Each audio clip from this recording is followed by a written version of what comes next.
தாய் தமிழ் உறவுகளுக்கு வணக்கம். தேர்தலை புறக்கணிக்கிறார் பிரபல நடிகர் என்ற தலைப்பில் இந்த காணொளியை காண்கிறோம். தேர்தலை புறக்கணிக்கின்றார் பிரபல நடிகர். 2026 சட்டசபை தேர்தலை புறக்கணிக்க பிரபல நடிகர் முடிவு செய்துள்ளார். அவர் வேறு யாருமல்ல, பிரபல தமிழ் திரைப்பட நடிகர் சரத்குமார்.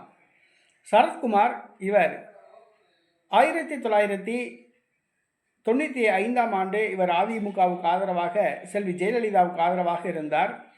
ஆனால் நாட்டாமை பட பிரச்சனை காரணமாக ஜெயலலிதாவுடன் கருத்து வேறுபாடு ஏற்பட்டது. 96ஆம் ஆண்டு திமுக தமிழ் மாநில காங்கிரஸ் கூட்டணிக்கு ஆதரவாக பிரச்சாரம் செய்தார். 98ஆம் ஆண்டு திமுக வேட்பாளராக போட்டியிட்டார். பின்பு திமுக ராஜ்யசபா எம்பி ஆனார். திமுகவிலிருந்து விலகி அதிமுகவில் சேர்ந்தார். பின்பு சமத்துவ மக்கள் கட்சியை ஆரம்பித்து தென்காசி தொகுதி சட்டசபை உறுப்பினராக இவர் ஒரு முறை தேர்வு செய்யப்பட்டார். தற்பொழுது கட்சியை கலைத்துவிட்டு பாஜகவில் இணைந்தார்.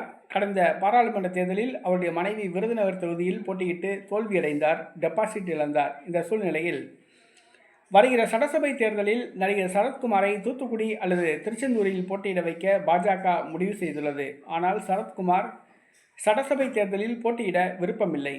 வருகிற சட்டசபை தேர்தலை புறக்கணிக்க திட்டமிட்டுள்ளார்.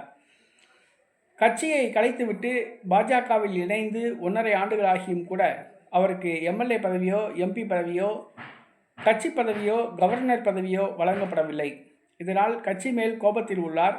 வருகிற சட்டசபை தேர்தலில் பாஜக சீட்டு கொடுத்தாலும் கூட போட்டியிடக்கூடாது என்ற முடிவில் உள்ளார்.